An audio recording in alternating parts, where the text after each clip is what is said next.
Apa tuh kalau ada gini? Apakah orang kaya itu harus diberi makan? Nah, sodakonya apa? Ilmu,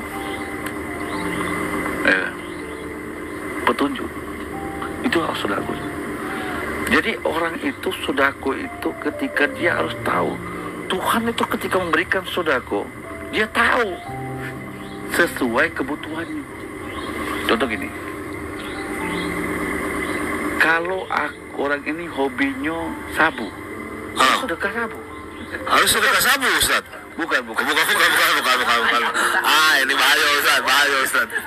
Orang ini sabu. Oh, penyabu, Ustaz.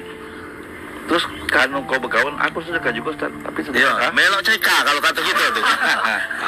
Gawat itu, Ustaz. Ya kan? Itu sabu kan? Oh iya, Ustaz. Berarti orang ini, ya kan, berbuat baik yang salah. Karena orang sabu itu tujuannya apa sih? Untuk happy lah ya. Sebenarnya orang yang sabu itu awalnya dari apa?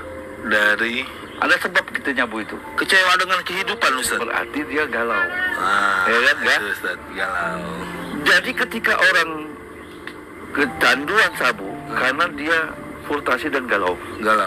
Dari awal akhirnya menjadi kecanduan. Siap. Sebenarnya yang diobati apa? Jiwanya, Ustaz. Jiwa.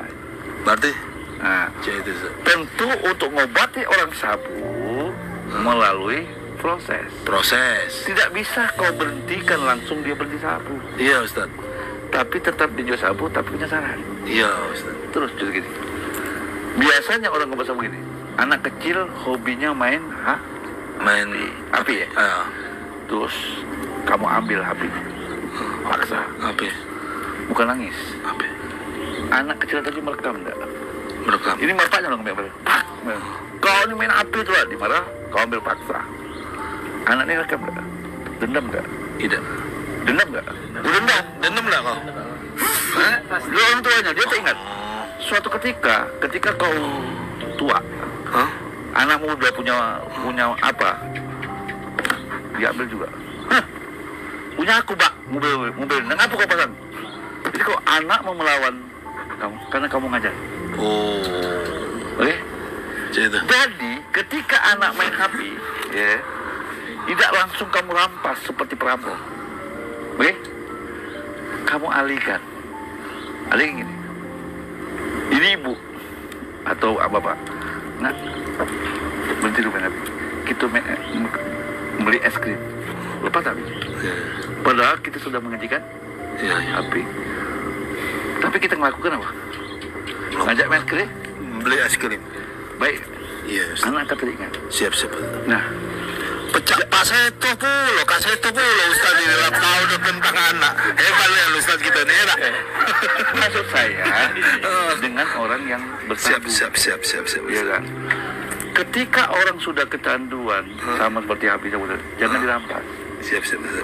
Boleh nggak Ustaz sabu? Boleh, Ustaz. Tapi syarat. Nah, dialihkan kegiatan lain. Siap. Lama-lama dia berproses, dia terhenti sendiri. Ketergantungan.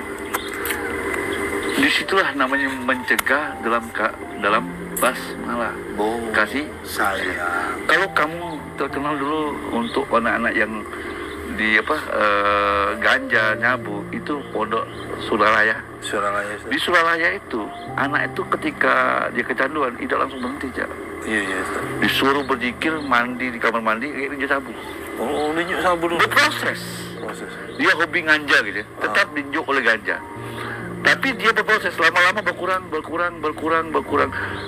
Karena dia menyabu itu dulu berproses. Menghentikan juga baru nggak bisa membalik. Maka berbicara tobat, wa tabu, wa aslahu, wal bayan. Bertobat itu wa aslahu, perbaikan, bukan menghentikan. Nah, makanya di situ wa'mur bil ma'ruf wanha 'anil fahsya wal munkar. Wanha paksa itu mungkar. Wanha itu mencegah. Tapi mencegah dulu apa menyuruh kebaikan dulu? Nah, wa'mur bil ma'ruf, ajarkan kebaikan, tapi wanha 'anil fahsya wal munkar. Jadi kalau motor sedang kecepatan ngebut, terus kau berhentikan, nomor nggak? Nomor. Biasanya mencegah itu sebelum kejadian. Maka kalau anaknya sudah terlanjur masuk di sabu, nggak bisa dicegah itu. Siap. Ya benar Ustaz. Ya kan? Iya. Tapi kalau anak itu masih proses pembelajaran, belum nyabu, kamu cegah. Cegah ya Ustaz. Nah, ajarkan kebaikan, ajarkan penderitaan, ya kan? Nah, itu panjang, Nurdin, dari sejak dia lahir sampai proses rahim, itu sebuah pendidikan semua. Jadi, kalau anak itu bisa nggak anak itu menjadi membunuh orang tuanya dengan hartanya? Bisa Ustaz. Hati-hati. Jadi, anak yang apakah anggota Dewan Korupsi itu tidak galau? Galau kalau anaknya nyabu. Ya itu. Iya kan? Wow. Jadi anak itu bisa membunuh orang tuanya sendiri karena mata ujian. Makanya kalau kita punya anak, punya apapun, ketika dia hobi api, jangan diambil paksa, tapi dialihkan, berproses. Lama-lama dia ada waktunya, dia akan berhenti. Tapi ketika kita rampas HP itu, terus kita paksa, maka anak ini dengan pendengaran rasa terpaksa dia.